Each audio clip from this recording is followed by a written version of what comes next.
There you go. And we're live. So whereabouts on the West Coast are you, Kim? I'm near Encinitas, Carlsbad, so San Diego. I was called here by Paramahansa Yogananda in meditation one day. I woke up and I said to my husband, I'm like, we have to go to Encinitas. And he's like, what do you mean? I'm like, I don't know. I was just called there. And so it lasted for a few weeks. And he was looking at me and he's like, just book a month. So we started for 8 years pilgrimaging, essentially, to Encinitas with our 3 kids. We would put our kids from the Waldorf school they were in. We would put them in a Waldorf school here in California. And I just waited until the divine aligned our lives such that it worked for everyone, 3 children, myself and my husband, because I work in childhood trauma and I know a big move across the country from upstate New York could cause trauma to the kids. It could be traumatic. So I just waited for, that divine law of attraction chess piece to be placed. And it took us about 6 or 7 years to make the move out here at a time when each of the kids were ready for that transition.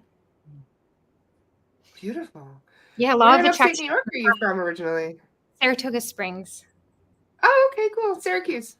Yeah. Daniela's from Elmira. That's cool. We're all in a little vicinity there. I went to Syracuse University for undergrad and graduate too. So I know Syracuse well. Spent many years there. I ran the Catholic Center at the Syracuse University Church.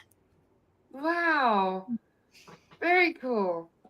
Yeah. So you've certainly got a more spiritual approach now. How did it go? I was kicked out of my house. I was kicked out of my house at 16 years old. And I was raised in a Catholic school and was just like, all right, well, I'm going to go teach Sunday school. Like I'm living on my own and I needed community. So I went to the church for community. And, there's only so much community at the church, but I taught Sunday school and that was the way that I got community. And then when I got to college at Syracuse, I joined a sorority and the priest knocked on my door one day and asked me to come work for him. And I just was never, I always did the a la carte version of religion. I was like, I like God, I like Jesus, and your rules are bullshit, So I never really bought in and was never fed any of the dogma.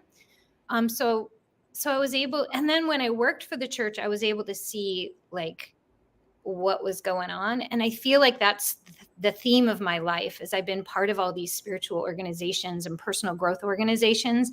And I could see I call it interference energy. I could see the distortions and the corruption and the ego and how the intent started good. And then it got ticked to really low vibrational experience. So that, all of that has been such a good lesson for me in build, because eventually I was going to build spiritual community, but I knew all of the places where spiritual community could go very wrong.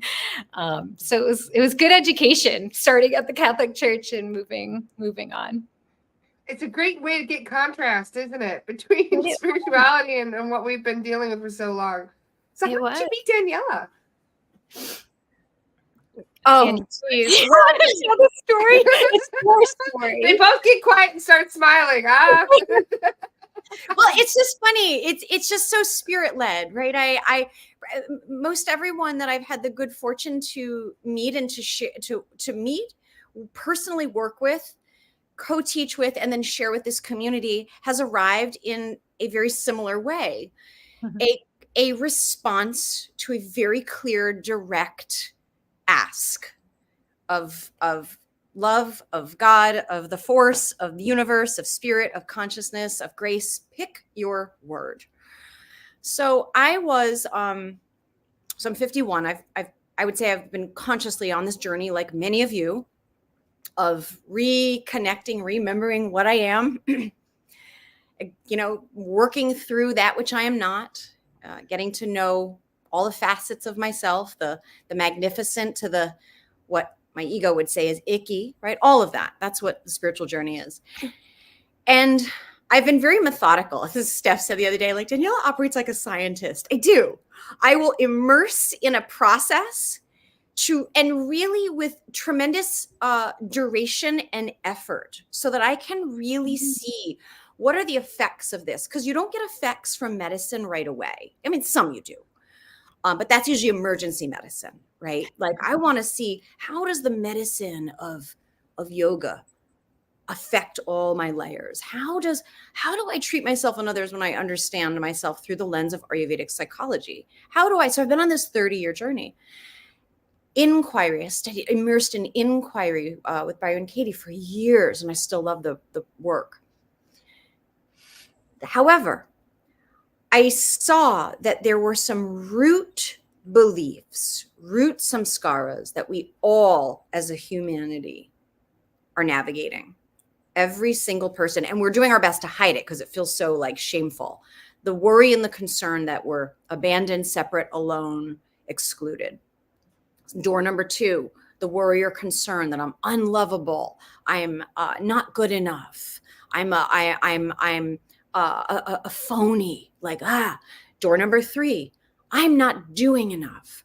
So those 3 root seeds of suffering, in another language, it's called the samskaras, go so deep. They're deep seeds that travel with us incarnation after incarnation. And so when we have the great good fortune to have the longing and the access to teachers and guides and help, it's like, run with it, girl, run with it. Like the process of unearthing these deep-seated samskaras is called tapasya. It's the burning away and the transmutation of them. So there was one samskara, one belief, and you can build a whole world of suffering, a whole lifetime of suffering around not healing a simple belief, which you decide in your childhood about yourself that you think is your most deep, horrific flaw or the biggest problem.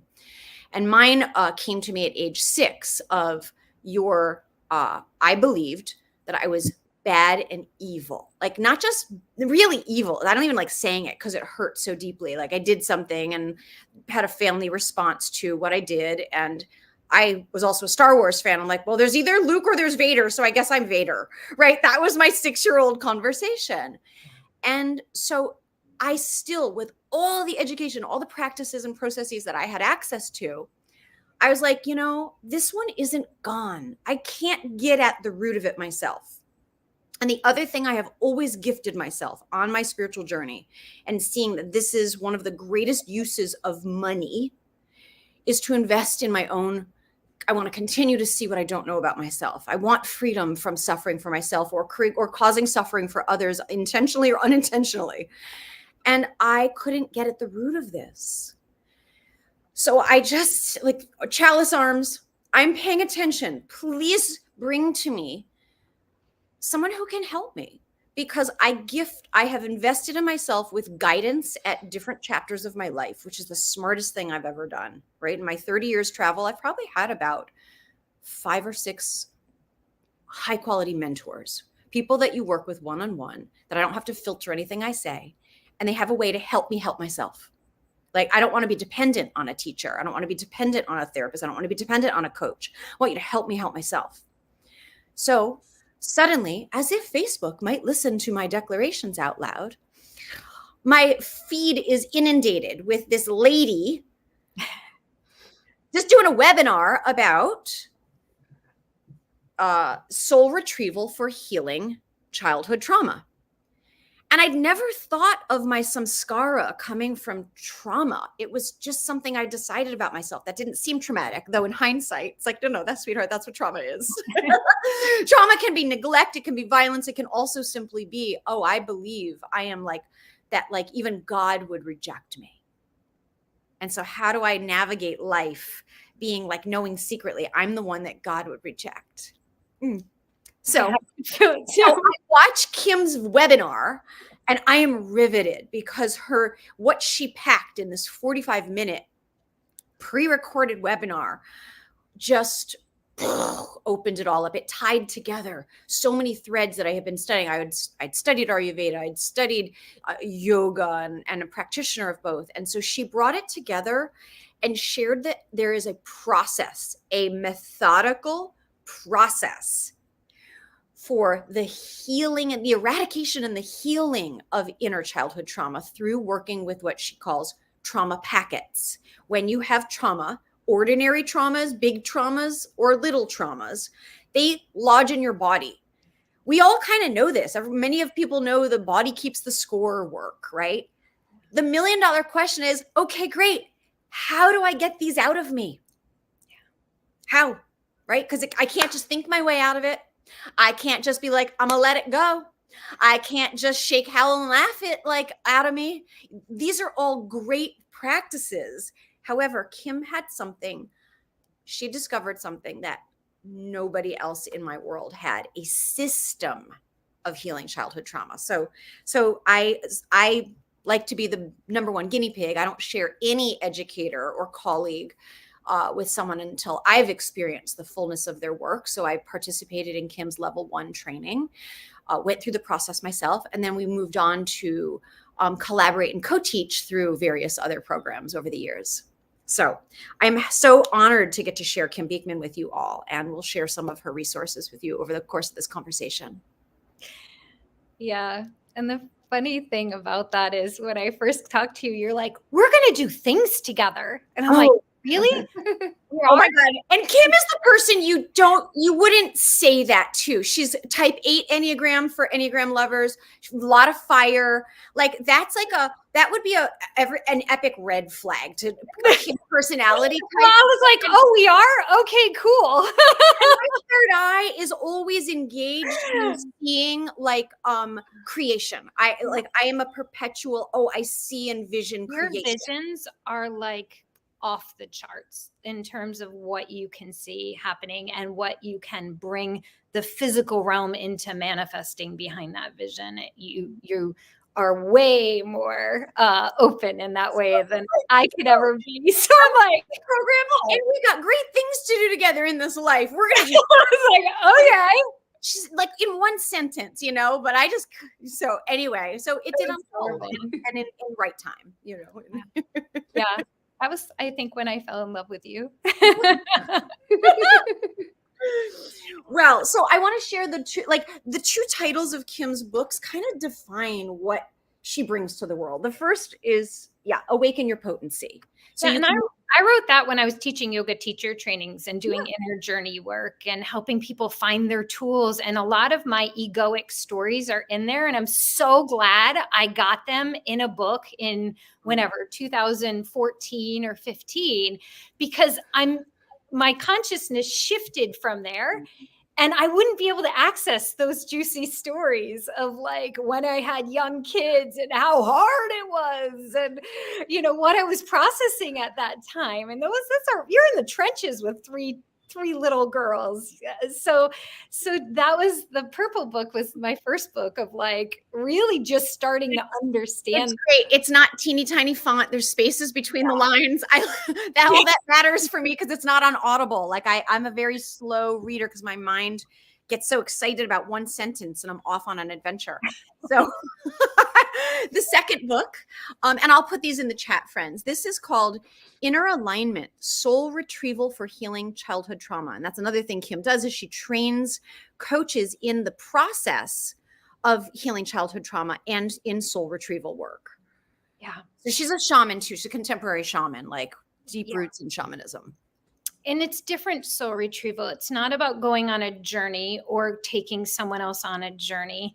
It's about going into the journey of what I would call, and I follow Barbara Hand-Clow's definitions of the dimensions of consciousness, and I know there are different ones, but it's about going into the second dimension consciousness in the body that holds the trauma.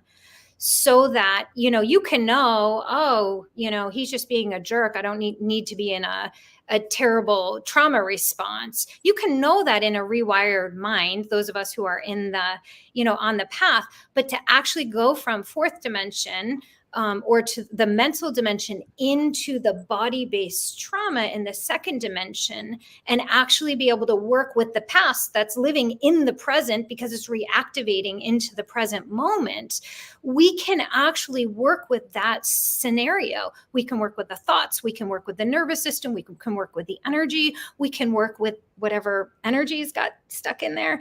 We can work with the divine, and we can bridge the fifth dimension into the body. We can bridge the divine and the bliss and the light and the juice and whoever the deity is, the deity of choice, into the body-based trauma to be able to shift that. And when that happens, it will translate into present moment. And then I'm not afraid of him anymore because I'm not reactivated in from the trauma packet and the second dimension consciousness into the present moment. And that radically changes our experiences of everything. I mean, I can be around my narcissistic mother because it's not reactivating trauma in me. And I can just be in my sovereign neutral space and watch the theatrics go on, right? I don't have to engage because my trauma doesn't need to be activated into the present moment. So you switch from being a participant to an observer. Because right, we're a participant because we were victims. Yeah. Like, so it's great to work victim consciousness, but when at 6 years old, you were told to shut up and get out of the room because dad's drunk, then that's an existential trauma that you feel victimized. And so you can spend your whole life telling yourself, I'm not a victim, I'm in control of my life. But your body says, no, I'm not okay. My voice is not okay in this world. So, and then from that trauma packet, that's where entities and other things will get stuck in our field. That's what keeps us in the vibration of fear, right? So then we're more susceptible for that stuff to hang out because I'm not good enough, and I'm not good enough, and I'm not good enough, and I'm not good enough. And I am the light. I'm not good enough. I'm not good enough, right? Like we try to up-level our consciousness, but until we go into the spaces in our body to really start to work that feeling.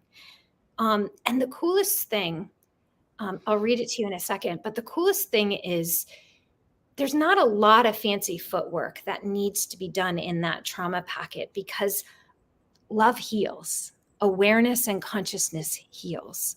Like God is love. Love heals all. Like these concepts that we're like, I get that, but like how? It's really to bring that fifth dimensional presence, to bring love, to bring the divine into the trauma in and of itself alchemizes, to use a new age word, but it changes the experience in the body because you cannot experience that trauma the same way after the divine love has entered that space. If that makes sense. I'm trying to be tangible. It does. It's beautiful. And so many of us are dealing with things we don't even remember, It's like it's so locked into our subconscious that we have triggers. We don't even know what the triggers are. Yeah, and so many of us go on the healing path and feel broken and go from healer to healer to healer. And what Daniela was alluding to is like, my goal is to get someone really healed and sealed, right? So that they have sovereignty and self-sufficiency. So they don't have to go forward in that kind of continuous healing state. Like we can then just do maintenance of like, oh, I have a pain body. Oh, something's in my field, right? Without it being, I'm broken and unworthy. And I think that's a consciousness that I think all of us are trying to bring. This is not you. There's just something in your field. There's just some interference, so that we can get to a place of self-love and self-acceptance and like, I'm okay, right? Wow. Yeah. I want to mention, friends, these are some links that we'll put in the comments in a little while. Kim has a lot of free resources for friends to explore. And it's a smart next step before I think you even consider further work, right? Get to know your educators, vet your practitioners, right? Like feel into the language of the work and the style. So we'll share a link on SoundCloud. Kim has over 250 20-minute, they're really guided shamanic healing journeys, and you can peruse the titles. They're written very clearly. Like some are cord cutting journeys, some are reconnecting with the divine, some are, I mean, there's 250. So you will love all of them. Angry with your teenager, lost my cat, right? So right, lost my cat. My teen won't talk to me. Like I'm not talking to my teen. Well, like it's real life stuff. Yeah. And Kim's work is primarily by working. Maybe you can speak a little bit about the role of the process of the violet flame and how you work with that, because that does show up in many, if not most, of your practices. And I'd also love it if you touch on feel and process a little bit, because that is such an astounding practice. Again, I'm always about, okay, great, these are good concepts, show me how, right? And so feel and process was a game changer. Yeah. And Ayurvedic psychology, I want to touch on that. All right. Yes. So the violet flame, clearly I am connected. I am a keeper of the violet consuming flame. So how did I find the violet flame? I was being energetically attacked, and my kids were as well. And I was a new Reiki master, and I was doing hands-on energy work in my backyard in Saratoga, and I was teaching yoga and meditation, and like I was awakening, and I was doing it all. And I was working on Thursdays in my backyard, and I had toddlers at the time. And so I would work on people on Thursdays in my backyard, and then I would come home, and it was a complete shit show in my house that evening for bedtime.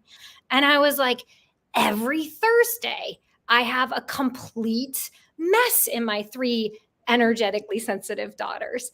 And I couldn't figure out what was happening. And one night, my daughter, we put our kids to bed at like 6:30. My daughter went to bed at 6:30.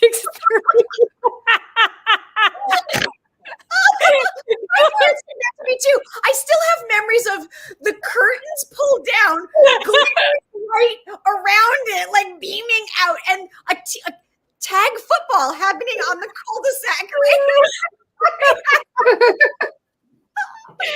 So we put our kids down to sleep. I mean, they were no technology, my kids, because we raised them in Waldorf. So like, that's a lot of parenting, like all day, so much on a screen. So anyway, we put our kids to bed, and my oldest woke up screaming with her underwear torn and was like, something energetically was happening. And I went to hug her, and I felt it come into me.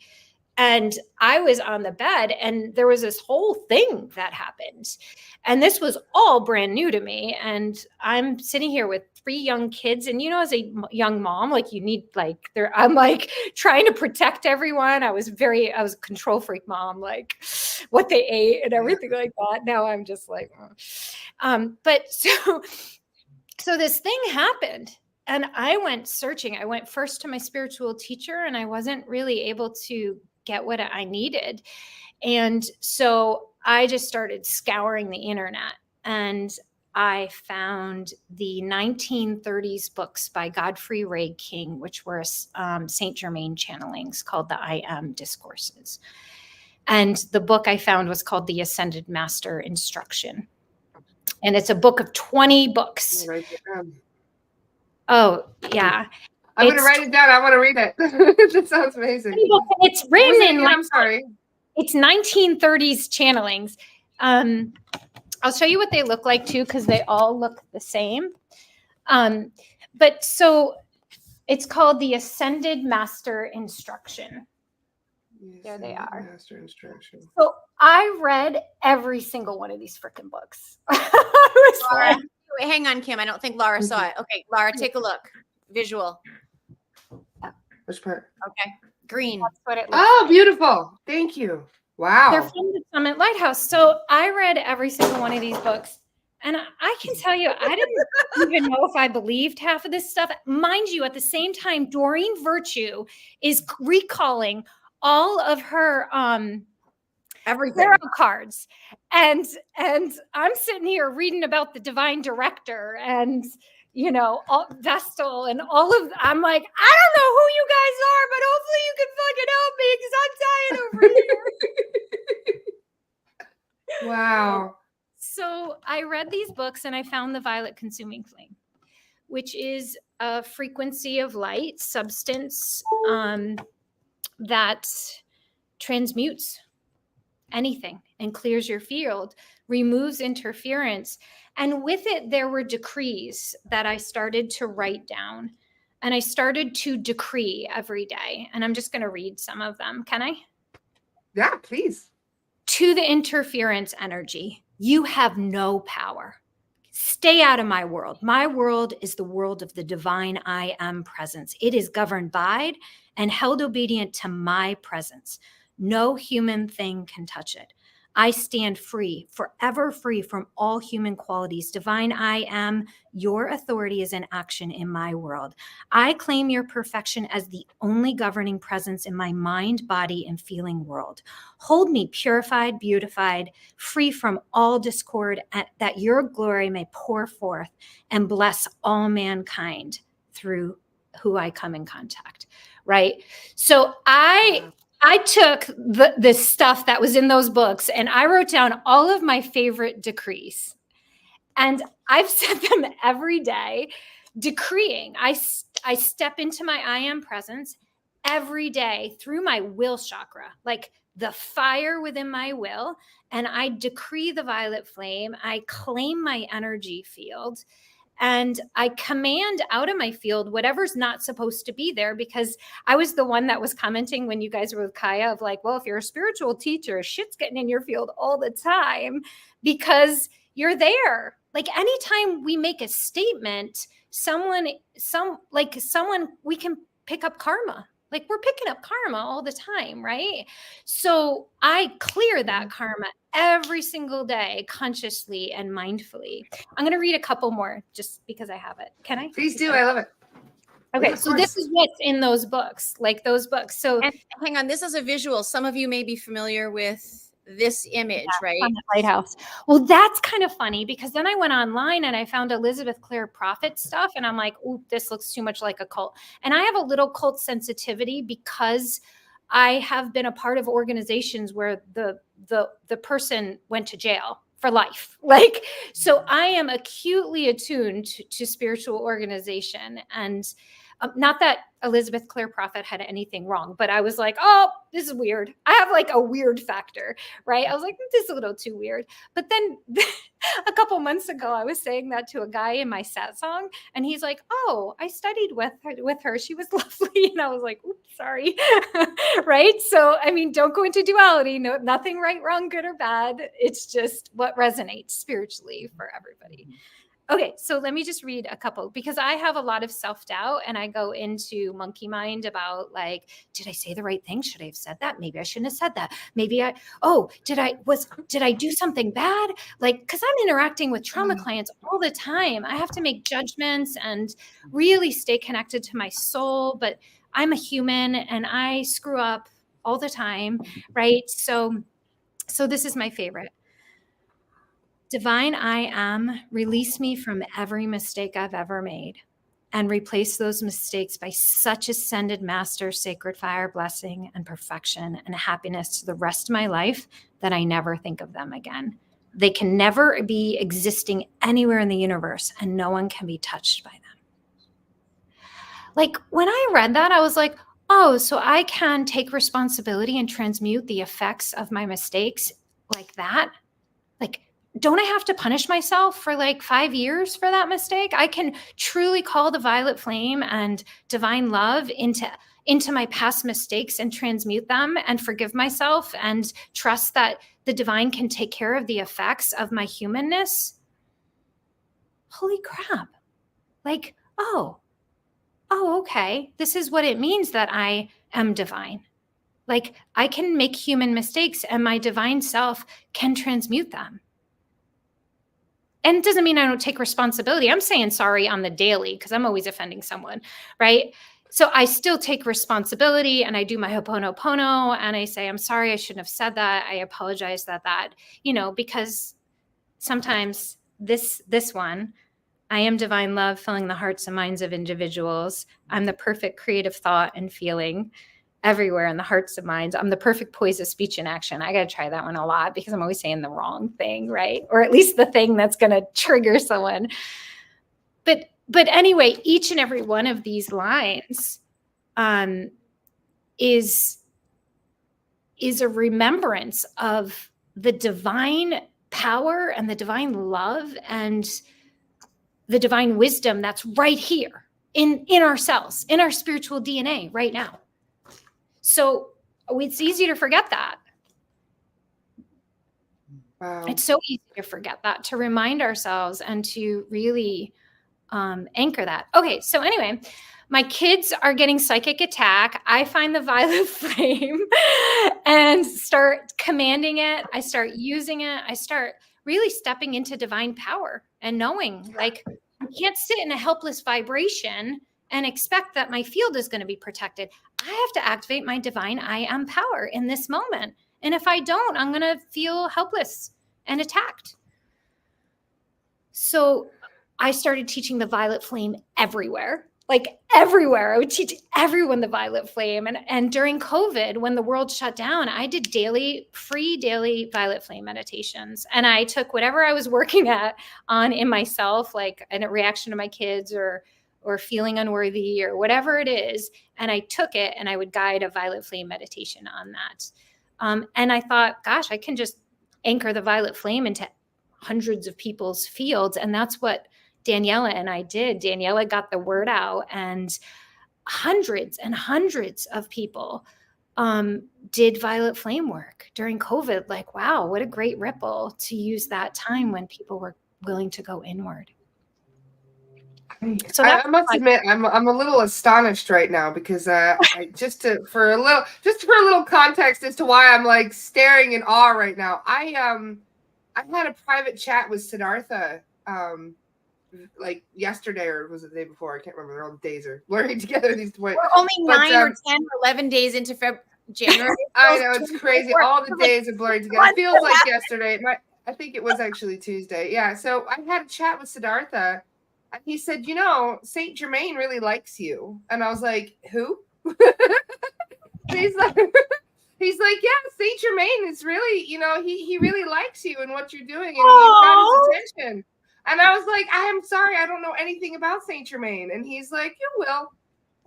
Here he is. And what the hell? That's why I'm like, I can't believe we're having this conversation right now. Like, what? There he is. In shock. Hi, Bud. There's Saint Germain. This is the only picture I we're can talking find. about him, so he must be here right now. Holy shit. Well, to be honest, with the Doreen Virtue stuff, I was like, I don't know what I think about you, Saint Germain. I don't know. I haven't vetted you, even though I was like practicing violet flame, but I stuck with the violet flame until my belief systems caught up with.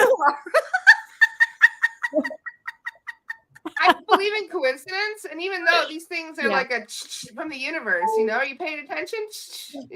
Like what a coincidence, Yeah. Wow. So can you explain a little bit for people who are like me and have no idea who he is? Because I've heard the name, but I know nothing more than just the name in passing and the fact that he's associated with the violet flame. Yeah. So Saint Germain is an overseer of the USA, and he is very good with business. And he is in charge of the violet flame. There's ascended masters and divine masculine and divine feminine ascended masters and angels, archangels that are in charge of each ray of the sacred fire. And so the interesting thing is the violet flame, I paint the violet flame. So if you see here in this violet flame, there's pink, purple, and gold, right? So the violet flame is a threefold flame. The pink flame is divine love It's the ray of divine love, which I think is governed by Archangel Chamuel. I can't remember. I used to know this, but now, like, this is what I love about the violet flame. I don't have to remember to invoke a specific angel or a specific master. Or I just invoke the violet flame and it's just so simple and so straightforward. So the pink ray is divine love. The blue ray is divine power. And the golden ray or the yellow ray is divine wisdom. And each of those 3 flames are governed by different angelics and different ascended masters. Like Almoria is in charge of the blue flame. And so Saint Germain governs the violet flame, and that is the ray of transmutation, not purification. The white ray is the ascension flame. But the violet flame removes interference and restores us back to the purity of ourselves. So I teach my clients, it's in module 1 of my work, right? Like, let's get the violet flame anchored into your field so you can be like a self-cleaning oven. So you have a soul flame within your sacred heart. So Drunvalo Melchizedek wrote a great book called, I think it's called Living in the Heart. He's the one that wrote the Flower of Life books. Yeah. And it's you'll find Sacred Heart meditations on my SoundCloud, but it's the concept of, and I linked it to yoga. The Hrit Padma chakra is the sacred heart cave where your soul flame is. And so you can go into that flame and begin to work with the divine light that's within you. It's not outside. I mean, it is also outside, but it's in us. So I work with the violet flame from the core of the heart and expand it. And if you just picture, if you get the flame really going in your field, then it's like nothing can attach to your field because there's a one-way transmutative energy going out, right? And so we can seal our fields and keep the violet flame going. And it is a very protective energy that transmutes that which is not of the light. I hate to oversimplify it, but that's how I do spirituality, is pure and simple spiritual concepts. So what does Saint Germain do? He governs the violet flame. He is the ambassador of the violet flame. And this is where my belief system's like, really, are there really all of these levels and people who are in charge of the flames? Like, and I can just be like, you know what? This fire works. So with our clients, we're like, get the data. You have an issue in that relationship? Send the violet flame. There's just some interference. Send the violet flame and then write down exactly what happened after you sent the violet flame. And by 8 weeks into someone doing their trauma work, they have just undebatable data on when I call the sacred light into a situation, it transmutes. And we have just watched. I mean, I just had a client yesterday where her spouse was asking for a divorce, and she's 1 week into work with us, and she's like devastated. And she goes, and she just sent a text, and he's like, gosh, I've been using the violet flame for 7 days. He asked for a divorce 3 months ago, and all of a sudden he just started texting me tonight. Well, why would that be? Because whatever interference is there is now starting to transmute. So now we can have soul to soul rather than a big cloud of interference, which could be karma, could be entities, could be discarnate beings. It could be, pain bodies. It could be fear, it could be trauma packets. Who knows what that interference is? And I don't spend a lot of time defining that. That's your job, right? That's the SRT job, or that's Kaya's job.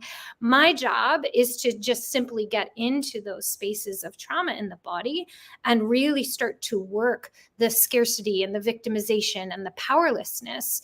But the violet flame is how we anchor into the spiritual field, the protective energy.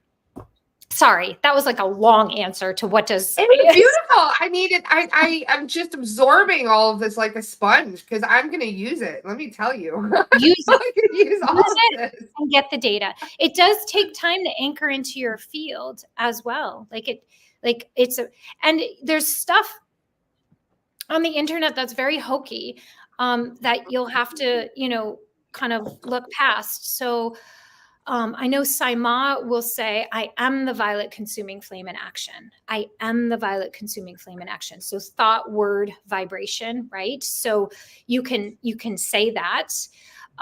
You can also, what is taught is, I am a being of violet fire. I am the purity God desires.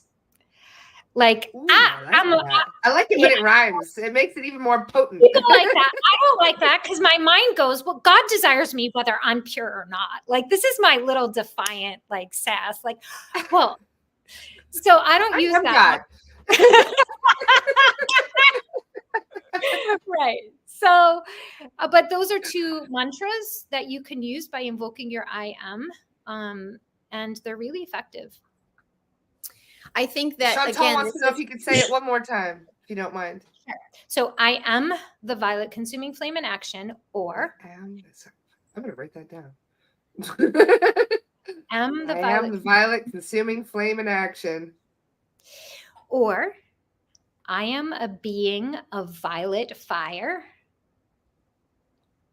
I am the purity God desires. I'm a being of violet fire. I'm the purity God desires. That's what I taught my children. So when the lights started to flicker at that time, I taught my kids the violet flame, and they loved the rhyme. And whenever they got scared, they would say, I am a being of violet fire. I'm the purity God desires. Like, they would make a joke of it, but they were invoking the violet flame. And I'm always like, hey, don't believe anything we say about anything ever, forever. Go test it yourself. So there's links, and Laura will share them again, so they're pinned. The SoundCloud free 250 guided meditations by Kim. Some use violet flame, some don't. You can look at the titles. Test it yourself, and let your own resonance be what you are measuring. Look at what shifts in your life. Be a scientist with practices, and you have to repeat them, right? Unless something's like an immediate no, then there you go. And then on YouTube, those are different meditations. Every Wednesday, Kim leads a live for free, drop in with Kim meditation. Many of those use violet flame, and not all. So you can find your way in this. How I love working with violet flame, remember, the violet is the combination of 3 colors, right? The 3 make the violet. And I love working with my mental body likes working with love, wisdom, and power as the 3 centers of my divine intelligence: my head center of wisdom, my heart center of love, and my core center, or my body center, of power in action, will, love, and wisdom congruent in action. So I love bringing this. I can measure the love and the wisdom and power, and I can feel the resonance of them. I can feel, am I living them? Am I avoiding? What exited stage left? Oh, wisdom exited stage left. Or my love and power are talking to each other, and yet I'm frozen in inaction, right? So what do I need to get that fire going so I can live my love and wisdom in action? So you can make it very practical too. And once I understood it in my own way through testing it over years on and off, I keep practicing what works. I simply practice what works. Yeah, the simplicity of it is so extraordinary. And I do work with people who are Christian. I work with a lot of the LDS Mormon faith in trauma work. So I like spiritual concepts that will translate to atheists and to, any spiritual belief system, because I honor each of the religious and spiritual belief systems. And my job as a trauma healer is to work with that spiritual belief system. So for Christians, the violet flame really, because I've worked so closely with really Bible-y people, and I'm not a Bible-y person, it is the Holy Spirit to them. And the Holy Spirit reveals truth. So I love that. I love that simple translation that I can try to teach them the violet flame. And they're like, oh no, that's the Holy Spirit. I'm like, all right, let's use the Holy Spirit then, right? Because my work in the world is to make practical and really activate this divine stuff that we're love and lighting, right? That we're talking about, but we need to activate it in our lives. And the actual translation of that is, if your husband and you are fighting, command that violet flame at the center. There's just interference. It's not him. It's not you. There's just stuff that got in the way. So command the violet flame into that argument until it transmutes. And if you wait long enough, and if you believe deeply enough, it will transmute. And then you can be like, holy crap, wow. It's not that I can just through law of attraction attract parking spots. I can transmute that which is not of the light like that. And that, in my opinion, is what a light worker is. We're here to just bring light and to transmute, or at least I am, but I'm super fiery. So, of course the violet flame is going to be part of my purpose in the world. And what I love about this though is it's not conceptual. Like what you're talking about, when you practice something with all your being, you feel it in your body. Yeah. You feel your practices in your body. Andrew Harvey said to the Dalai Lama, what's the purpose of life? He said, without blinking an eye, to embody the transcendent, to embody the divine. Wow. So if your practice, whatever it is, you don't feel it in your body, almost that it would make you sweat, then keep exploring. Keep exploring. Love it. So there's so much more that's evolving right now that, the shadow work is probably the biggest thing we're working on, because it's holding so many of us back from evolving into the person we came here to be. Let's talk shadow work with respect to Ayurveda and Ayurvedic doshas, if we can. Yes, we'll be able to touch on it. But so I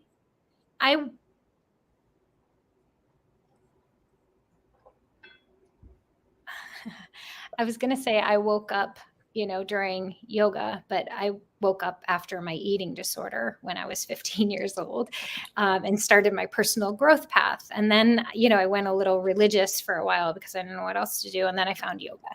And so yoga taught me the embodiment of my prana, of my life force. It was like a mom and baby yoga class after, like, my first child definitely woke me up. That's a whole funny story about Sedona. My husband and I went to Sedona, and before I painted this big, orange mountain. And it came through me in like 2 days. It's this huge painting. It's in my kitchen. And I didn't know Sedona had red rocks. I just wasn't very worldly at that point, at that age. And so I just channeled this orange rock, and we went to Sedona, and there were all these psychic places, and I didn't really know much about psychics, and I always like to kind of just fuck with psychics a little bit. So I'm like, when in Rome. So I went to like the big place in Sedona where all the psychics, that houses so many of the psychics, like right when you enter Sedona. And I walk in, and at this point, I don't know how old I am. I'm 26 or 27 years old. And I walk in, and they assign me to the psychic, and I sit down, and he's like, there's something about children. And I'm like, I don't like children. I'm not having children. No, nothing. And he's like, all right, well, we're going to go on a journey. And I was like, okay. And he's taking me over in this journey to go get little Kim, and there's an eagle. And my mind is laughing at this guy like, oh my God. And at the same time, I'm bawling my eyes out, and I have snot like going down my face. And I don't know what's happening because we're saving little Kim, and I don't even like kids. And this is silly, but like something is shifting in me. And I come out, my husband sees me, like my face is red and I've got snot all over. And he's like, are you okay? What did he do to you? night, we get back to the hotel and I looked him dead in the eye. Now, this man married me knowing that we weren't going to have kids because I had so much trauma. I was kicked out at 16. Like, there was just no way I was going to put kids through that. I looked him dead in the eye and I'm like, let's make a baby. And okay, sure. And 2 weeks later, like, we're on the plane ride back and I'm like, what was I thinking? That was stupid. Like, I don't even like kids. And sure enough, a few weeks later, I'm testing positive on the pregnancy test. She comes out with Sedona red hair, that first kid. And she was my spiritual awakening. Like, really. She was like what woke me up. Because now I'm like, fuck, I can't screw her up the way my lineage has screwed everybody up. And isn't that funny? It's amazing how much we work on ourselves for the sake of our kids, you know? Oh, that really, yeah, is so true. Okay, sorry. So we're talking about shadow, right? And so I was gonna say that yoga helped me wake up spiritually, but like I think that was my first shamanic journey. But even in my first book, I didn't know that it was a soul retrieval. I called it an inner child rescue, and I started doing soul retrieval in my work, but I didn't even know I was doing soul retrieval. So that's so cool how we get spiritually activated, but we may not even know what we're doing. Isn't that funny? There's so many terms for things and so many different little niches here and there that are doing different things just a little bit differently than somebody else. And then you think it's completely different and it's very, very similar. I know exactly what you mean. Yeah. Yeah. So yogic path, I go and I start studying Ayurveda. And I'm fascinated by Ayurveda because it's simple. Like, my mind, I do not have, I mean, I'm not saying I'm not smart, but I don't have a very complex mind that likes to analyze stuff. I like to keep things simple, and I like to stay in my pranic body or my more kinesthetic body. So when spiritual things get too complex, I'm like, can't do it. So Chinese medicine, a little too complex for me. Ayurveda, super simple. Vata, Pitta, Kapha. Air, fire, earth. Now there's combinations. Air is air and ether, and fire is fire and water, and earth is earth and water. But it's just a really simple system. So when I started to understand Ayurveda, I had gone after my third kid was born, she was born with a metabolic disorder where if she didn't eat, she could die. And like, I had an eating disorder. Like, there's clearly a karmic correlation there. Yeah. Right. So I was severely imbalanced, exhausted. We couldn't let her sleep for more than 2 hours without the risk of her dying. So that too, catapulted my spiritual work. So I went to an Ayurvedic doctor and she's like, you have severe Vata imbalance. And I'm like, great. What does that mean? And she started to put together all of the symptoms that I had gone to so many specialists for, like the constipation and the hives and the nervous system issues and the paranoia that I was struggling with and the ungroundedness and the joint issues and all of these things she was able to compactly describe as Vata imbalance, air imbalance in my system. And I was like, she gave me herbs. I spent like $300 for this session. She gave me herbs. I never took the herbs. I probably should have, but I was just like, the medicine was that was the wisdom. Like, what I took from that woman was, I'm not broken. There is just an air imbalance in my body.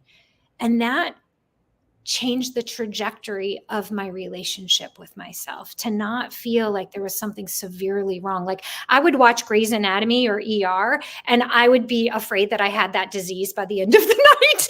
Like, my mind was in a loop because I was sleepless and Vata imbalanced. And that understanding of Vata imbalance just changed my work. And I went into the Shivananda ashram and I studied Ayurveda with Durga Leela, who has yoga of recovery. So she had a bit more of a psychological slant on her understanding of Ayurveda. And I went so deep into self-study to understand the doshas. And I certified as an Ayurvedic wellness counselor. And in doing that, as my work with yoga students started to evolve, I started to see the psychological aspects of air, fire, and earth. And now when I'm working with clients, right off the bat, we determine doshas. Are you a bird, a lion, or a bear? Because your nature, your energetic doshic nature, is going to dictate your gifts and your shadow. So, for example, I'm Pitta, I'm fire, I'm a lion, right? I'm all fire, and I've got a little air imbalance. So I'm a lion who felt like I was too much, or I was too loud, or I was too controlling, or I was too this, or I was too that. And I was trying to be like a nice koala, because koalas are nice and they're friendly, and they're easy and whatever, right? But when I really understood my nature, and my Vedic astrology chart was able to show me this too. I'm an Aries with an Aries rising with a little Aries on top, right? So I'm going to be fire. All the elements in my chart are fire. But when I really claimed, okay, I'm a lion.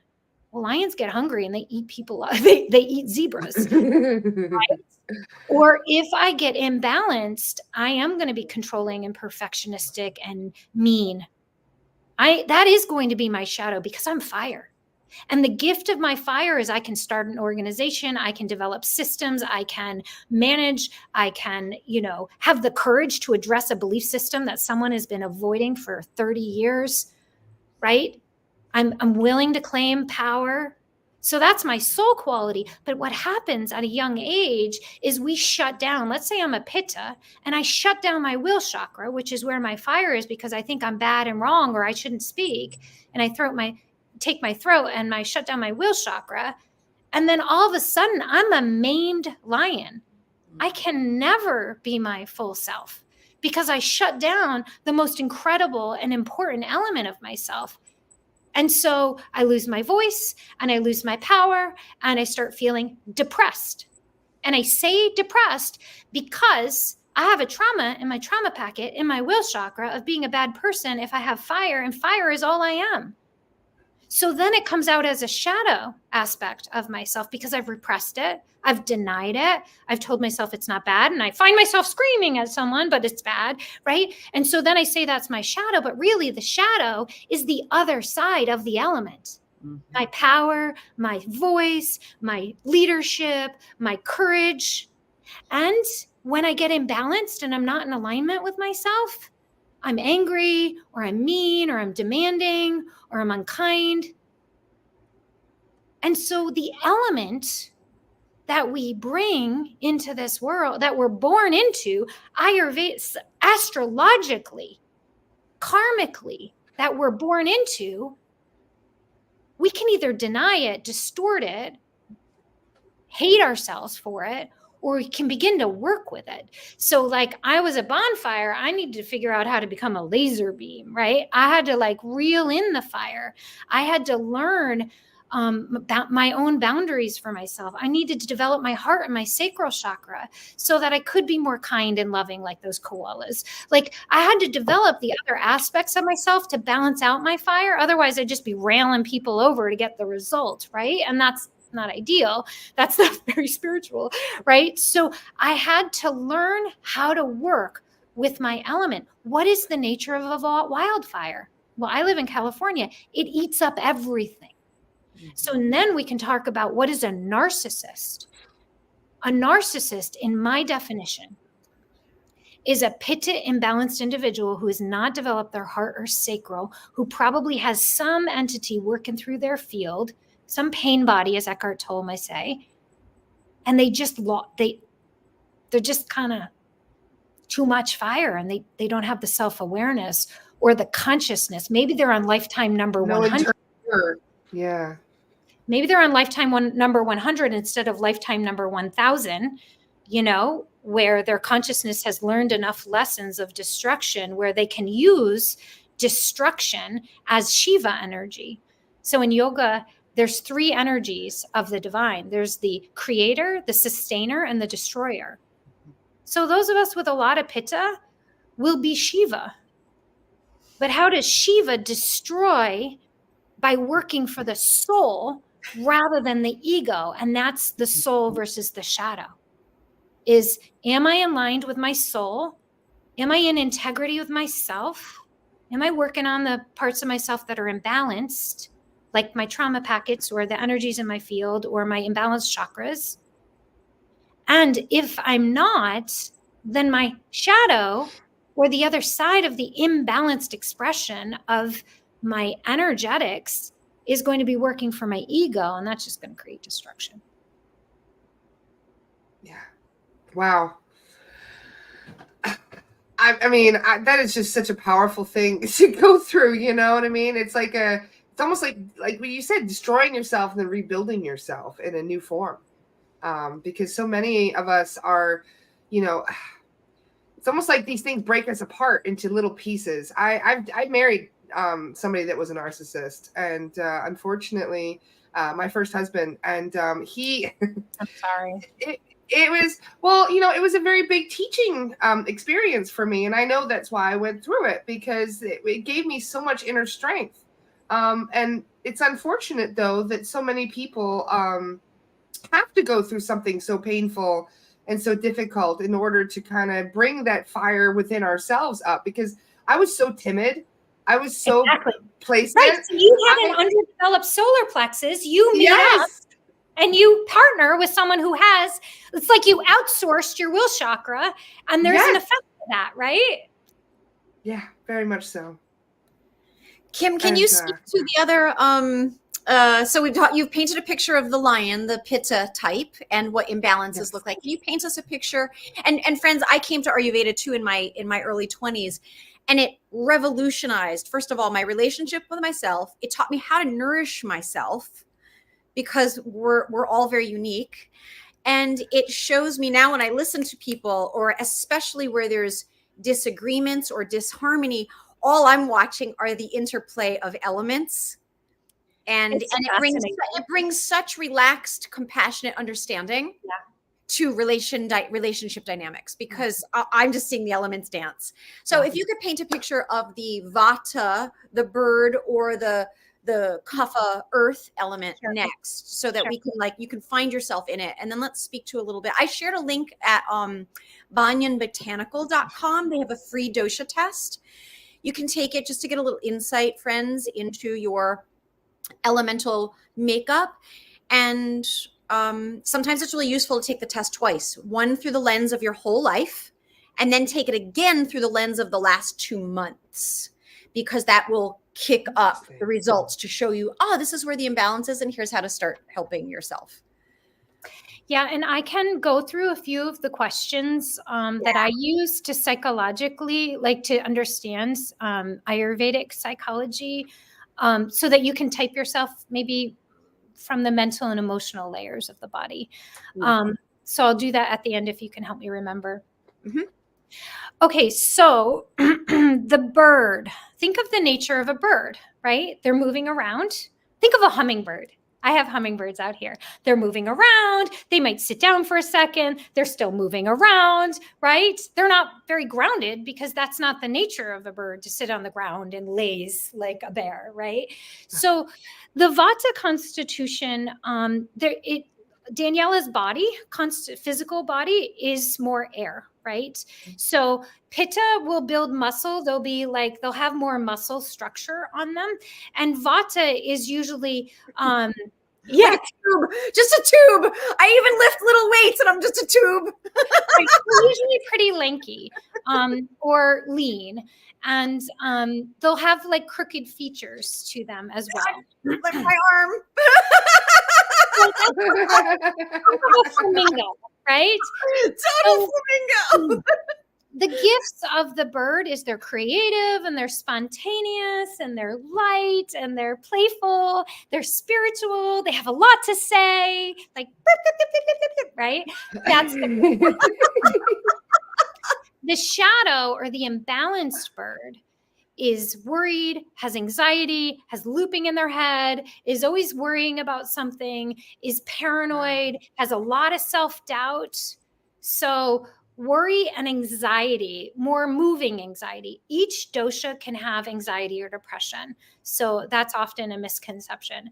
But so there's a lot of movement. There's a lot of nervous system ungroundedness. There's usually some mental health issues with that. And then physically, vata accumulates in the gut. So there will be constipation, bloating, gas, digestion issues. You have to take dairy out, right? Like, so digestion issues are going to be a problem for someone with vata imbalance. So think of the nature of a bird. Like someone might just be, and what air does in the body is it moves, right? So prana will move.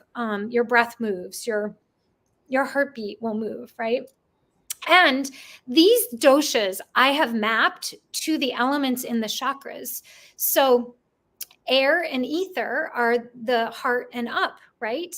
So air constitution is going to be very much in these chakras. They usually have a lot to say. They usually are very loving and are taking care of their people, but they take care of their people by like dropping off something or driving them somewhere in that kind of way. So that's kind of the snippet of the bird. And then I'll go to the bear and I'll start to talk a little bit more about. So then the solar plexus, wheel chakra, fire, pitta, lion, right? We already went through that. So now let's look at the lower two chakras, the root and the sacral, which is earth and water. So when earth and water are together, they say kapha, or earth constitution, if we simplify it, the bear, it's mucus or mud. Okay, so that's that'd be mud. That's funny. So kapha, I'll start with the physical, will struggle with a lot of mucus in the winter during kapha season. There's a lot of congestion. There's a lot of water retention. The element of earth is good at sustaining energy. Mm-hmm. They're really good at sustaining their relationships. Okay, so the sacral chakra, I have this belief about the sacral chakra that, have you ever played the game of Hungry Hungry Hippos? I love that. Love that game. The two hungry hippo heads. So someone with a strong sacral chakra can keep their connection with others right there. Like they're there. They're there to connect. They're staying. They have good staying power. Someone with a weak sacral is like, I love you. I'm going to go hide. I'm going to pull myself back. This is too vulnerable, right? So that's what a weak sacral chakra looks like. So I find that a healthy kapha, a balanced kapha, has a strong sacral chakra. They are like a bear. They love their people. They're there for their people.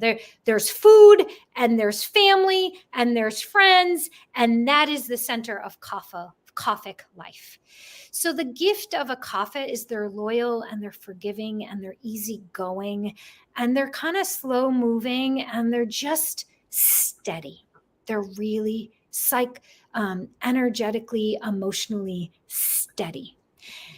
And that's their gift. Their bodies are rounder bodies. They have more fat on their bodies. They have more earth on their bodies, and they're supposed to have earth on their bodies. So the body dysmorphia of our society confuses, that like doesn't understand there's supposed to be different body types. The kaphic body is like the round Mediterranean woman, right? Like thicker arms, padded joints, like nice, thick, curly, oily hair. That's what kapha will look like and is supposed to look like. So kapha is good. Kapha has a strong immune system. The only thing they struggle with is a lot of mucus and congestion, especially in the winter. But their immune system's super strong. And they're like the Energizer Bunny. They have a hard time with inertia. So they have a hard time getting off the couch. But once they get off the couch, they're slow and steady wins the race. They have a stamina that goes on and on, where birds be like, I got about an hour. Birds wake up with a 20% gas tank, burn it all in the first 2 hours of the day, and then need to nap in the afternoon because they had a crash at 4 p.m. I nap every day. It's in our schedules. Every day from 4:30 to 6 is zonked. But a lot of stamina. And so they have the energy to do and do and do and do. So they take care of everyone around them.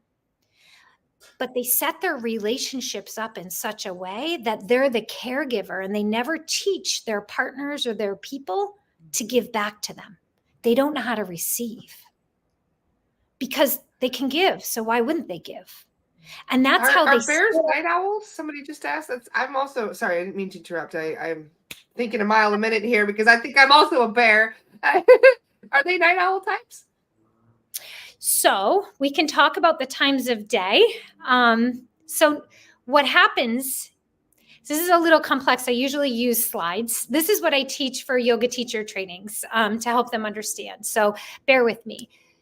So kapha time of day is 6 to 10, which means 6 a.m. to 10 a.m. or 6 p.m. to 10 p.m. They don't have a lot of energy. They get heavy. But they love pitta hour, which is from 10 to 1. Sorry, 10 to 2. So what you might find a kapha doing is using the fire of pitta hour from 10 p.m. to 2 a.m. because they're like, oh, I just got some fire in me. And they'll use pitta hour 10 a.m. to 2 p.m. So what we'll do Ayurvedically to get someone balanced is, because then if they have kids, they're going to bed at 2 a.m., but then they're sleeping into kapha hour, which is like 6 to 10 a.m. And then they feel heavy and all they want to do is sleep. So the way we adjust this is we have them use 10 a.m. to 2 p.m., the middle of the day when the sun is highest, there's pitta available. And that is the fire hour that you can get shit done. But usually there's people around, and kapha doesn't know how to prioritize themselves when there's other people around because they'll take care of everybody else. So that's the dilemma. And psychologically, we need to work them into prioritizing themselves so that they're the center of their life. Put the oxygen mask on yourself before you put it on others. And then what that trains our kids, our spouse, is that, no, I take care of myself. And that's an important message. Maybe not an important message for a lion because we're so good at taking care of ourselves. But for the kapha, for the bear, to set those boundaries is to activate the will chakra and be like, nope, mama's taking care of mama right now. And that is a skill set that has to be built for the kapha. All of that so resonates so to go much. back to why would a bear partner with a lion, right? Well, a bear would part with a lion because the lion has all this passion and fire and motivation and all this stuff, and that's attractive to a bear. But if a bear does not set that relationship up from the start of, I'm worthy and you need to give back to me, I'll do for you, but you do for me. There's exchange in this relationship. If that's not set up, then a lion's going to be like, great, I'm a perfect taker. Give to me. I'll take all day long, right? Why wouldn't a lion take? That is the nature of a lion. And I'm not excusing bad behavior, but in our romantic relationships, a vata and a bird will outsource their root chakra to their spouse and be like, oh, I'm ungrounded. You're really grounded. I'll just tether to you. But the problem is that only works for a certain time before that bird starts to get worried that if this whatever lion or bear or horse divorces me, then I'm out on the streets and I cannot support myself because I don't have a root chakra and I don't have a will chakra. So the outsourcing of ourselves in our romantic relationships, I mean, we all do it. I mean, my husband had a really strong root in sacral, and he helped me through loving partnership. He helped me feel safe in relationship. And we've been together for 23 years, and he was loyal and he was kind and he was a good man. And I was not attracted to that at first. I needed someone who was going to dick me over. Right. Like, but my soul knew this is go marry this man. It'll turn out okay. Right. But he had a strong root in sacral, and he was able to hold that. He was able to stay through those hard conversations where I was like, I'm out of here. And so we can grow through those initial outsourcings, but we need to have awareness. And in my part, I had to help him develop his voice because his voice was shut down, like children are seen and they're not supposed to be contrary. So we were at risk for me being like over demanding and over criticizing.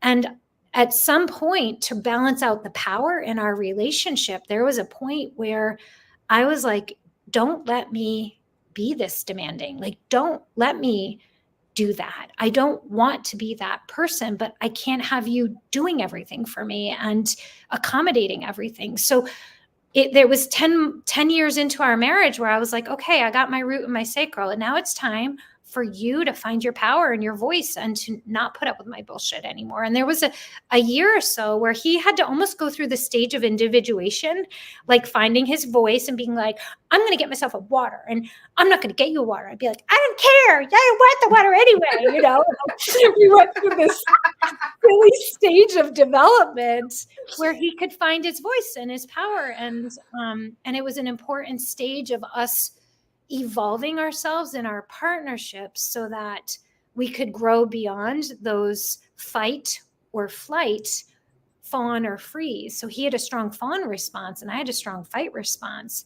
And we both had to work our responses with each other so that we could restore love, like real love, not you make me feel loved and I make you feel safe. And we'll call that Jerry Maguire love of you complete me, because that's not really love. That's how we enter our relationships often. But to evolve beyond that, you know, is a totally different story.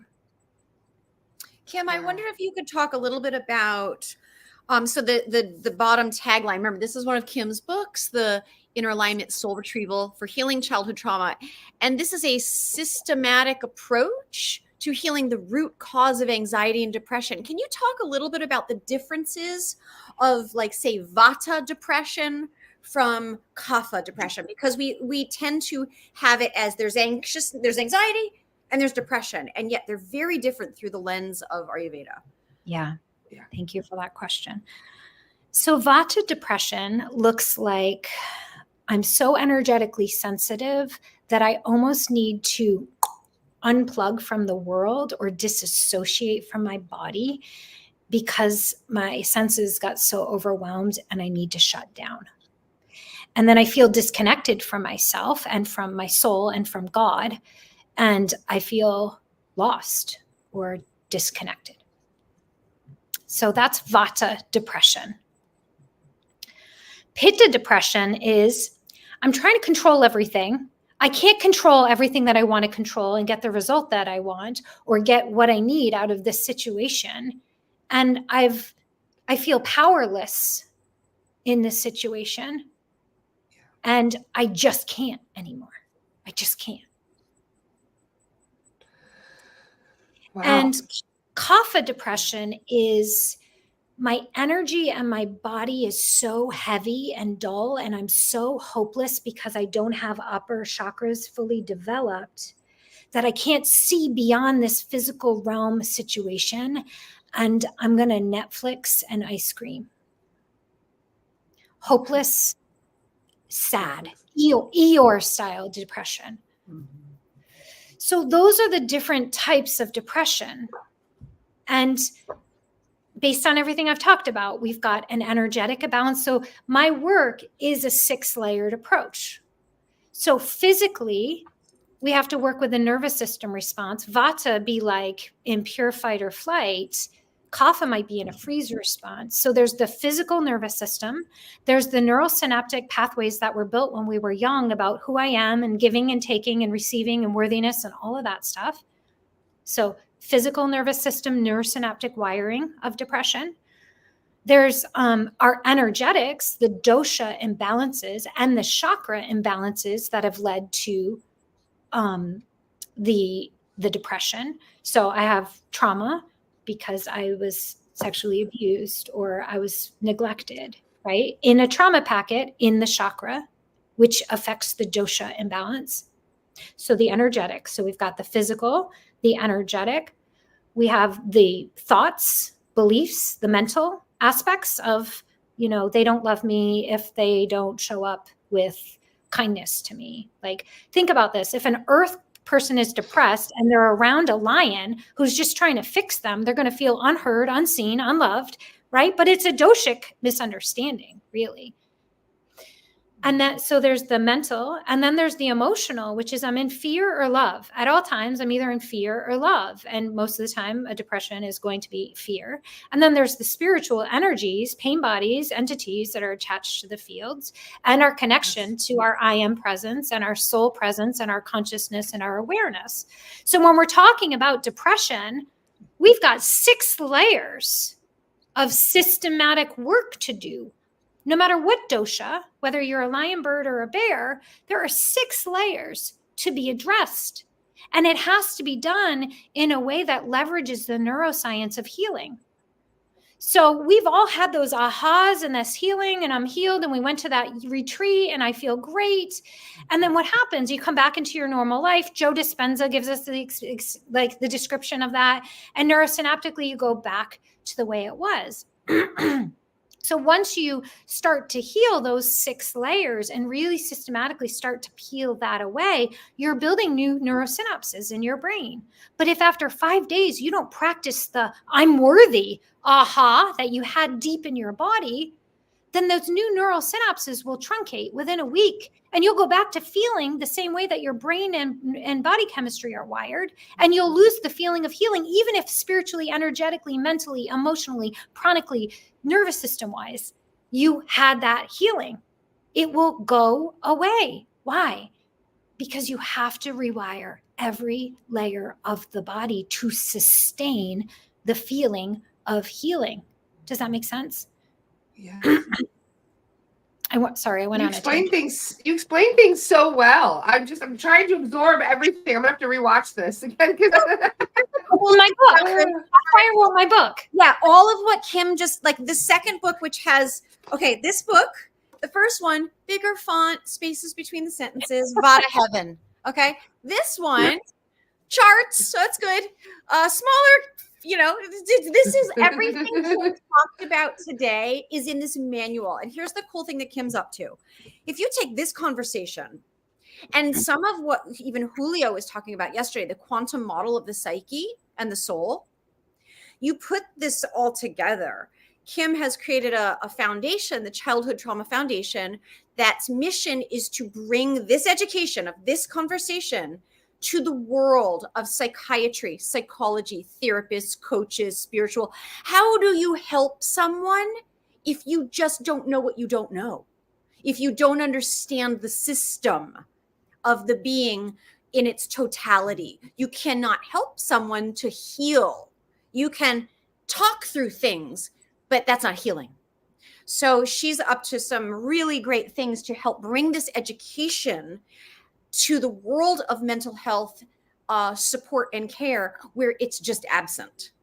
Yeah, we just started the nonprofit, and the vision is to be able to raise money for scholarships so that anyone at any financial income level can access 6-layered healing. It's pretty labor intensive. It's intensive over 2 months, and I can talk about what that looks like, but it's a highly one-on-one, day-to-day, throughout the day, moving from trauma brain to thinking brain. Like there's a lot of aspects, and the healing it's intensive. And so it's costly. It's not cheap to do it or to produce it. But my vision was, once I got this work, I've trained 125 coaches. I'm training 35 healers.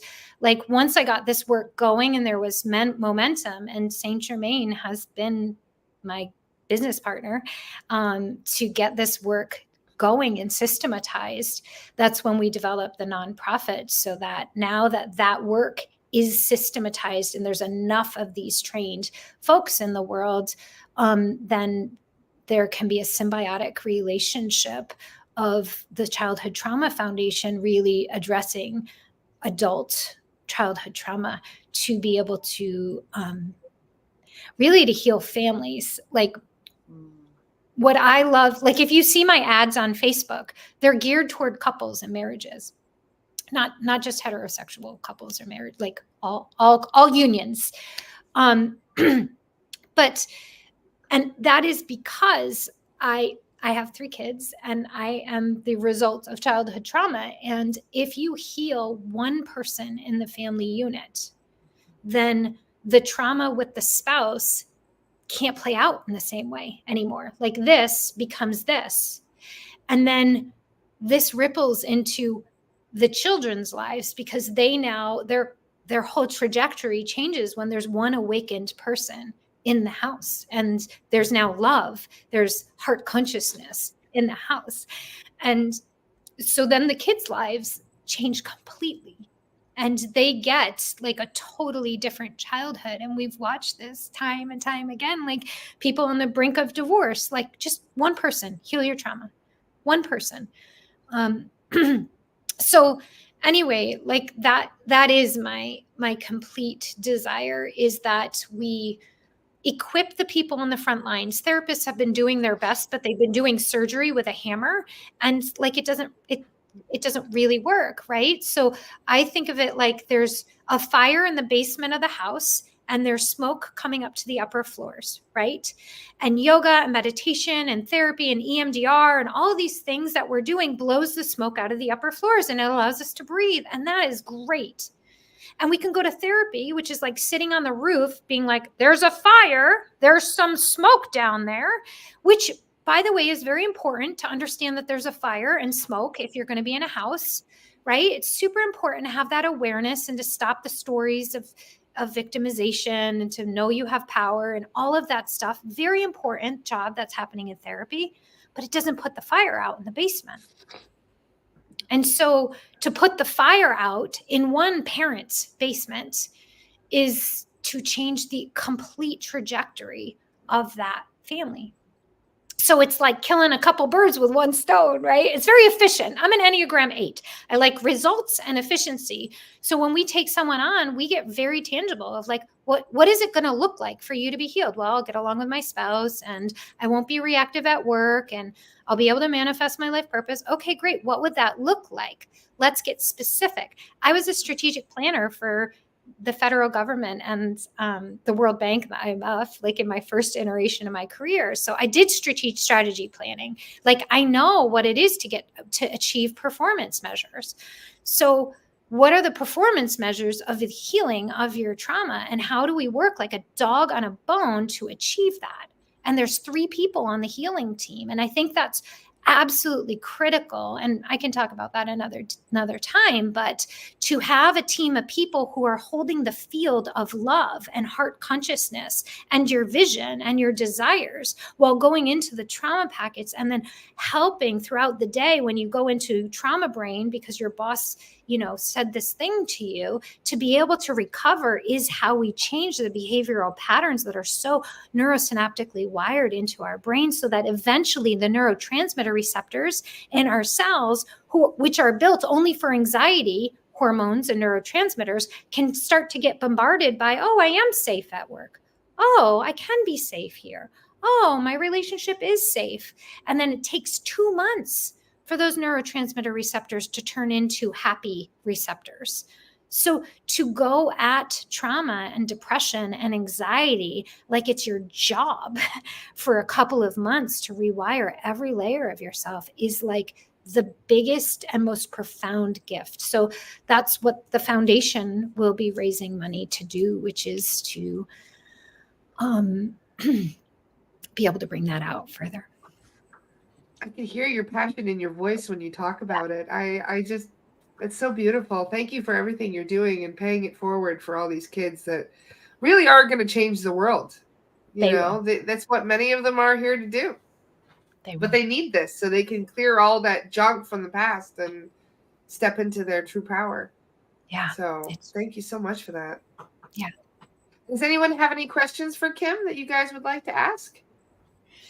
Yes, your book's on Audible yet. There's a question. When's your book? And Kim's like, well, I need somebody else to record it. No, I want your voice drilled into my subconscious, because the love comes through your speaking. The Shakti is in your voice. It has to be you recording. Yeah.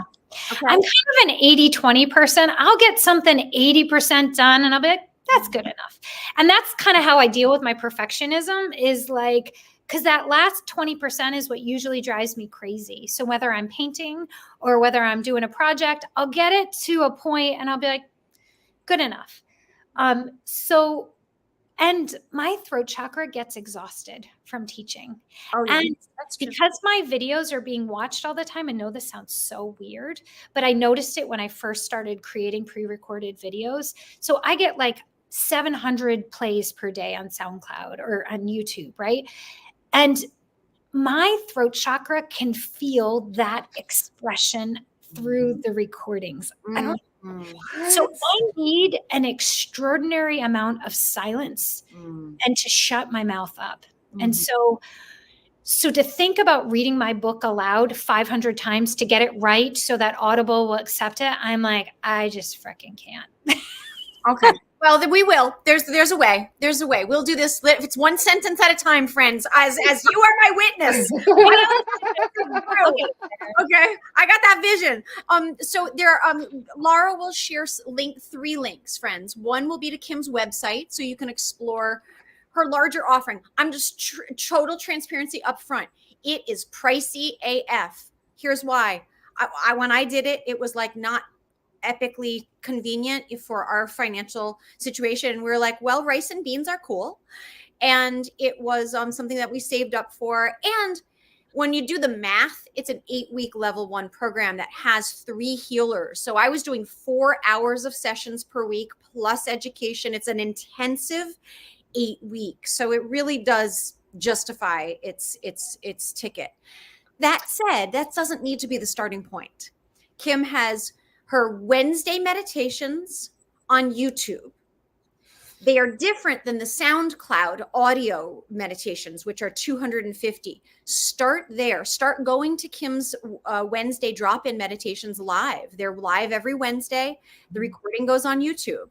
Yeah. Her SoundCloud meditations are all free. Start there. And when I met Kim, I knew I needed to do the program because I had been decades into my own healing work. And I'm like, and with my knowledge of Ayurveda, my knowledge of Enneagram, my knowledge of my experience as a yogi, I'm like, I don't, this is the missing piece. This is the missing piece, you know? So, yeah. Well, and if I could say those of us who, I mean, I've spent $5,000 per year since I was about 27 years old on my personal growth and development, yoga teacher trainings, shamanic trainings, like, right. So I have been on my path, and the amount of money that I've put into my spiritual growth has been immense. And I think any of us on our path have invested in our growth and our development, because you have to. If you're going to be a spiritual teacher, if you're going to be a light worker, if you're going to do your work, I mean, it costs money, but Divine can provide for that. And so there's 2 things that we've done too, pricing wise. We made sure it was less than a trip to Disney World, right? Like if you can justify a family vacation, then can you justify doing trauma work on yourself intensively so you can get to the other side of depression or anxiety, right? So looking at values, I think, is an important piece. And the other thing is PayPal has a line of credit for 0% for 6 months, right? And so like there's always ways to work ourselves around scarcity if we have scarcity, and the soul knows what we need to do. And we can trust that if our soul guides us somewhere, the universe will provide. And that's a fundamental belief that, in my opinion, needs to be in place on our path, is that I can attract what I need in order to grow and heal. And when you want something, there's that level of desire, right? That 10 out of 10. It wasn't a like, I wanted this 10 out of 10. And we were the family of like, we won't do vacations then. There were 2 healing that were high ticket. And I was like, I know this is what my soul needs. And Christopher was like, okay, so we don't do vacations for 2 years. Like, then that's because the investment in our connection, the investment in our relations, the investment in our continued growth and evolution, which doesn't always mean it looks really great and this feel good, right? It just means we're committed to the process, especially when it's really hard. And we'll have a scholarship fund hopefully in the next year as we start to build the nonprofit as well. Wonderful. Well, people do really spend a fortune on therapy already. I've got so many Muggle friends that have been paying for therapy for years, and it's not really even helping them. It's just giving them a chance to, it's cathartic because they can talk about their problems, but really all they do is kind of rehash the same traumas over and over again. Yeah. And I would say that can be extremely important. I remember when I first began in my 20s on my healing journey, I had a therapist, and I just needed to keep speaking my story. I needed my story witnessed. I wasn't ready for her to say, we're not going to focus on the story that just happened. We're going to link it back to your childhood. I would have been furious, because what I needed at that point was the current story to be witnessed and heard. And when you work with Kim and in this process, you may think you're bringing a story from now in your life or recently to the table to be worked through, and you're not.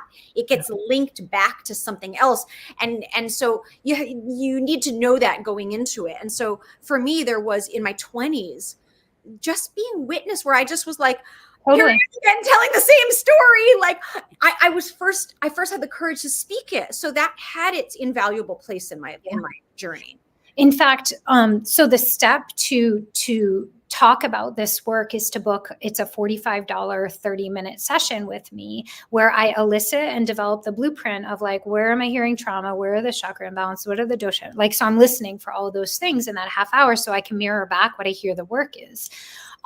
But when someone comes to that blueprint session with me and they haven't done their years of therapy, or their consciousness is not yet at the place, I don't offer to work with them, because they need to go through that inner growth and doing all of those things that we've all done on our path to exhaust that, so that by the time they get to us, they like, everything's on the table and it's go time. So that's important, that work, Daniela, that you were just talking about. Doing that work and that exploration, that spiritual work is really the pre-work. And so I won't take on someone who hasn't yet done that. I don't want them to waste their money or their time. And that's how we have a 95% success rate in our work. Because, you say, I need to get out of depression, and you get on the phone and you're like, well, if my husband would change, then I'd be fine. That's how I discern, Chantel. Like, oh, okay, so you still think this is about your husband.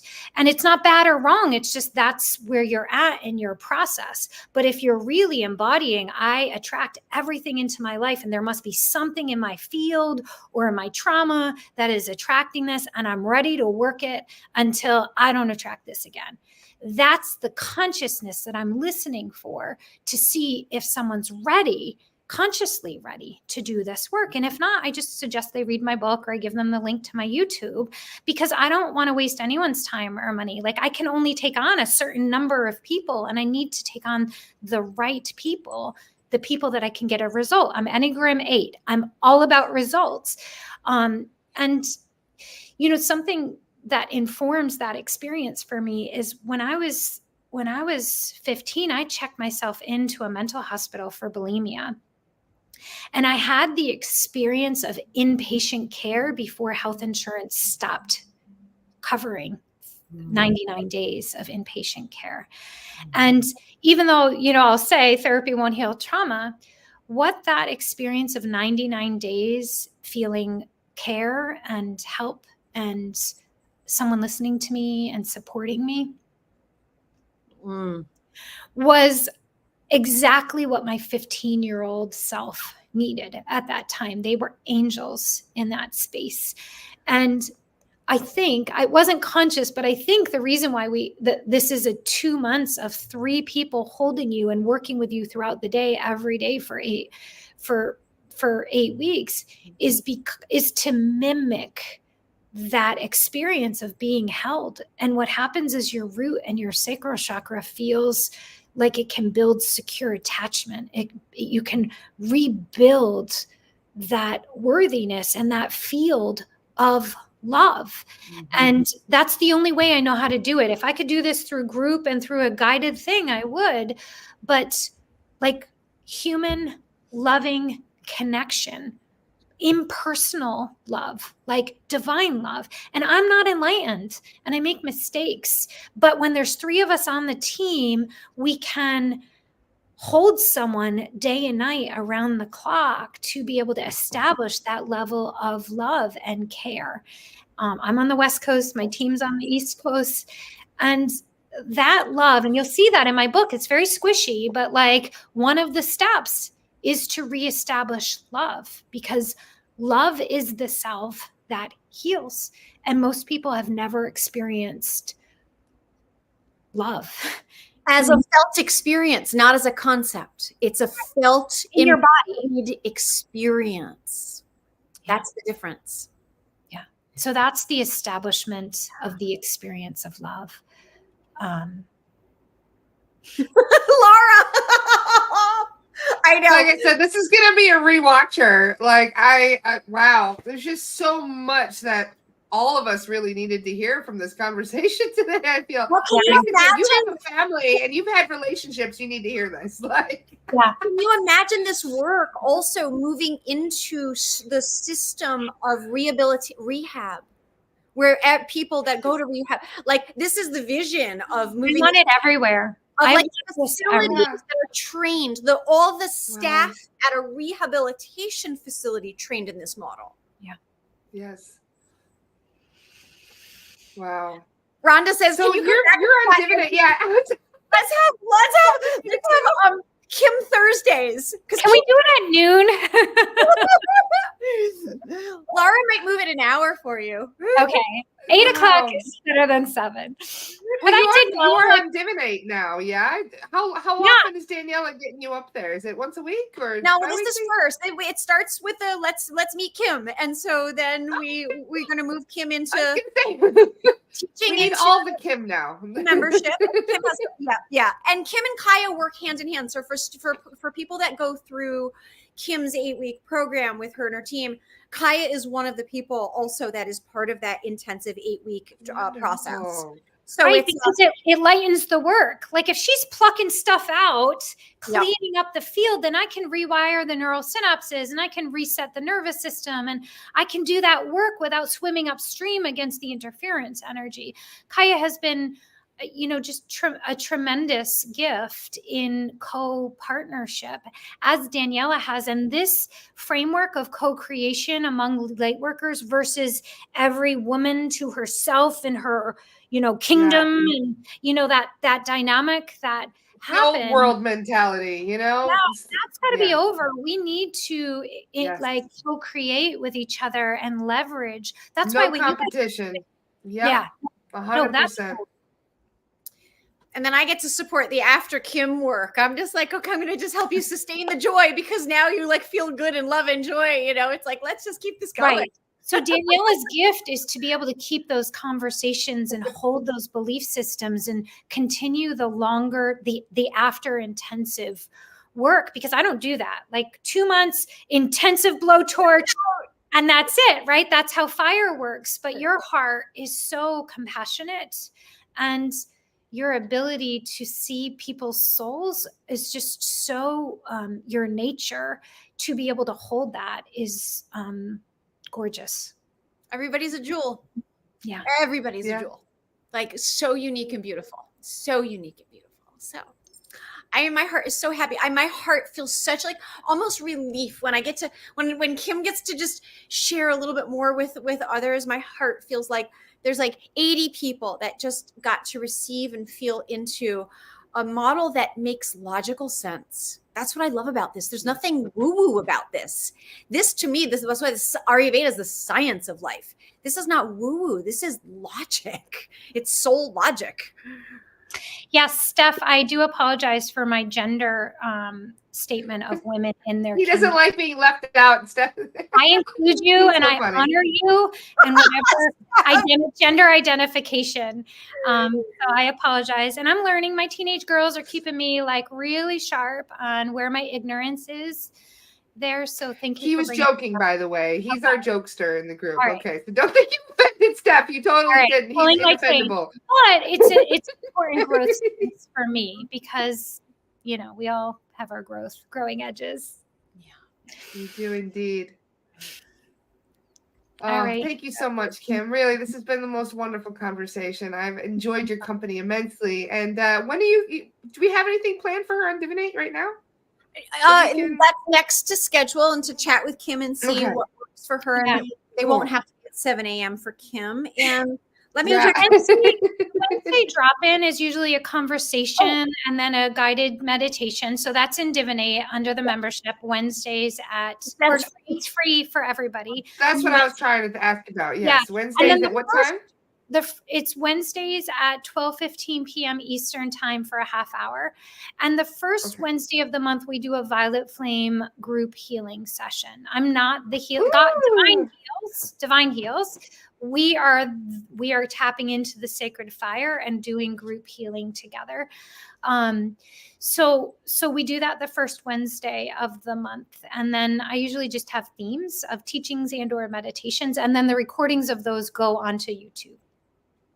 And now my logic brain is back a little bit. Right. Also in paid membership is the replay of Kim's completing, it's a 2-hour workshop, completing 2023, like the year we all kind of want to just, there was a lot. I think it was about actually clearing shame from 2023. It's a really powerful workshop. That replay is in paid membership.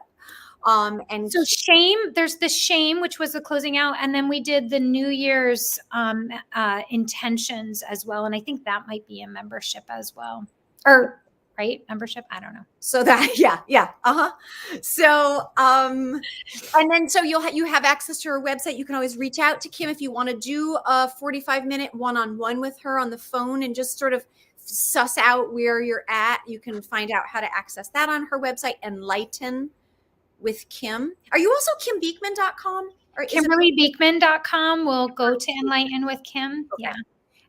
And then there's the YouTube, and then there's the SoundCloud. So we'll have more of Kim. And in terms of what's available in Divinate today, it's a quiet day in that the Siddhartha replay is probably posted by now. So if you weren't able to join the Siddhartha session yesterday, that's available in replay. Kim's 2-hour workshop, Completing 2023, Visioning 2024, is in paid membership.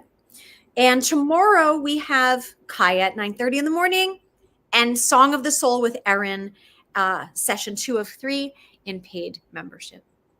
And tomorrow on the podcast is Liara Covert. She is a shaman-oriented psychotherapist who supports people in everything from holotropic breath work to plant medicine integration. She's really grounded, a powerful yogi, very compassionate, and also really likes to support people in deep trauma work. So she'll be on, she's in Australia, so it'll be 2:30 in the morning for her joining us. So that's wow. You guys are so dedicated. Thank you. Thank you for getting up so early to have this conversation with us, Kim. It was really, I learned so much from you in this last hour and 45 minutes. It's wild. You've given me so much homework. I got like 4 books to buy now. Thanks for having me. I'm so grateful for what you guys are creating and co-creating. It's amazing. It's so beautiful. Thank you. It's a beautiful world. It's a labor of love. It is. We're going to make a new world, aren't we?